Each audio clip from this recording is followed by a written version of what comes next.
Well, a very good afternoon from the home address on a rather damp, cool, wet July day in Scotland. Sorry, it's just the screen I'm looking at, but this is going to be my third complaint comment to the BBC in probably about 24, 26 hours in regards to their over-reporting about weather and other related events.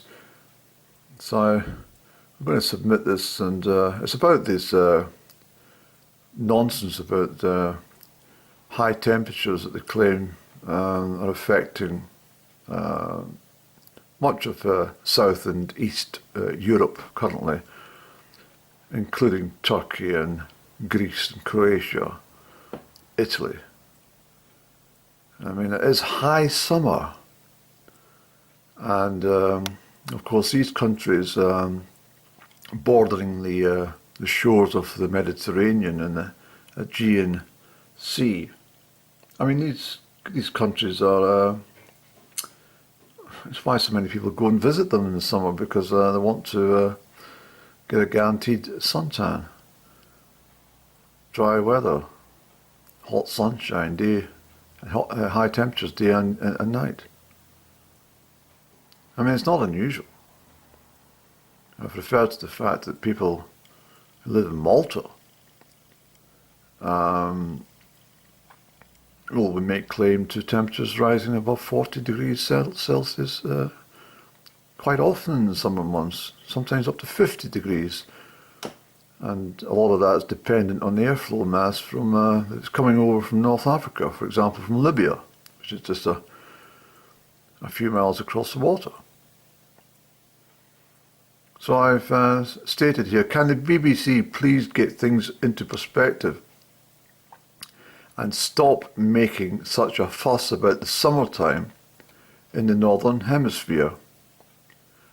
Once again, sensationalist reports on unquantifiable regional temperatures in South and Eastern Europe.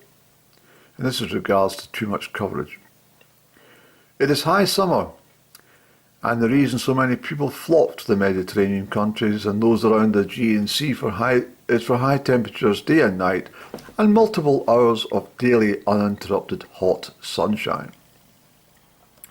It is completely normal for these countries to experience heat waves, just like ourselves in the United Kingdom. The result being, in this instance, higher than normal temperatures. So maybe 35 degrees Celsius instead of 29 or 30 degrees. Typing error, change that any. The point there, of course, would be that, if we get 22 degrees here in Scotland, and we think, well, that's marvellous. But if it reached 27 or 28, we'd be thinking, well, we're spoilt here, aren't we? Well, it's the same as these people. If they're used to 33 or 34 degrees in the high summer and they get 40 degrees, it's because of, it's all in equivalence to the whole, situation. It's just crazy. Malta can easily reach 40 degrees plus if the conditions allow hot air to drift up from Libya.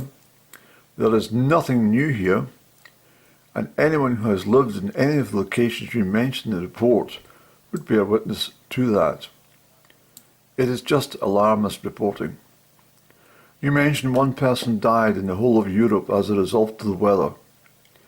How many died in accidents on the same day, unrelated to the weather, for example? And was there any real evidence the heat attributed to the individual's death? Unfortunately, when you're sending stuff off to the BBC, you're not able to write as much as you'd like, because of the character limit on the reports. I think I've got a little bit space left here. Yeah. I don't really think I need to add too much to that, to be honest. I think I might pop in BBC, please, put things into balance and perspective and stop this obsession. Absolute obsession that every time the temperature goes up a couple of degrees anywhere on the planet, they seem to jump on and try and report it as if it's normal. I mean, well, it is normal, that's the point. It's completely normal, it's summertime. If it was the winter time in the Northern Hemisphere, then we could talk about it. And perhaps get worried if it was, January afternoon in Istanbul and it was 47 degrees or something. Yeah, we could talk about it. But at the moment, the way it is, it's just drivel. I'm fed up with it. I also noticed on the world segment they've started talking about the result of the monsoon, as if it's an unusual event. It's completely normal to have a monsoon. It's happened. Well, it's just, can they not actually look at the records and say, oh wait, it's July. I mean, monsoons begin in June and the normal last, well, they start down the south of India and head north.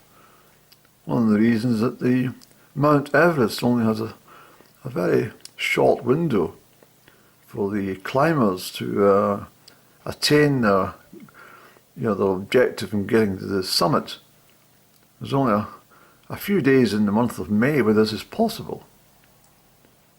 And if they leave it too late, they're going to be impacted by the winds and the rains heading north from the monsoons. It's all perfectly normal.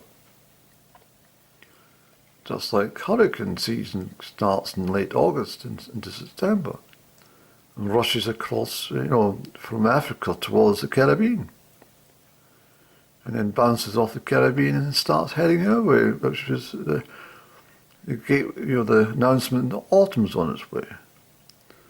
When the UK get those autumn storms, it's just ridiculous.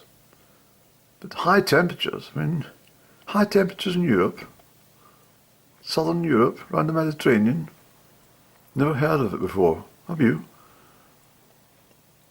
And then we've got no mention, despite miles and miles of evidence that they used to produce to you. And they mentioned it a few weeks ago and they've buried the story. But it's the impact of El Nino,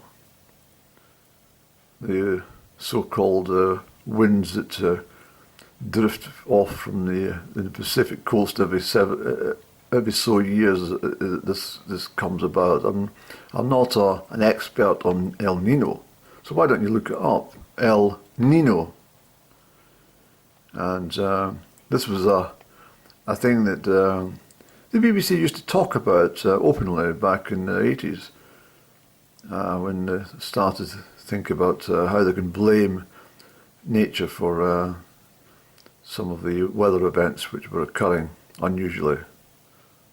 And then in the same reports today, I noticed they're sending, India is sending a spaceship to the moon, to the south pole of the moon, and some sort of applaud about this, but there's no report that could be any correlation between that and damage to the atmosphere. I mean, how many times has each of these satellites and rockets puncturing the upper stratosphere? I'm quite sure that must have some sort of damage. What about cluster bombs? I'm sure that can't be very good for the atmosphere.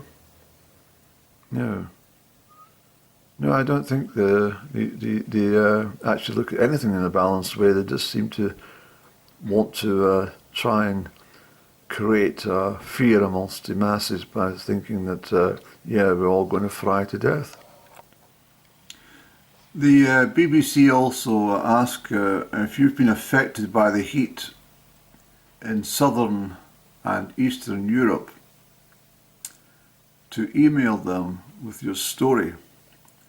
Well, what I might do is I'll say that I am affected by the hot temperatures in Europe, and I wished I was there instead of under the sodden, soggy skies in Scotland.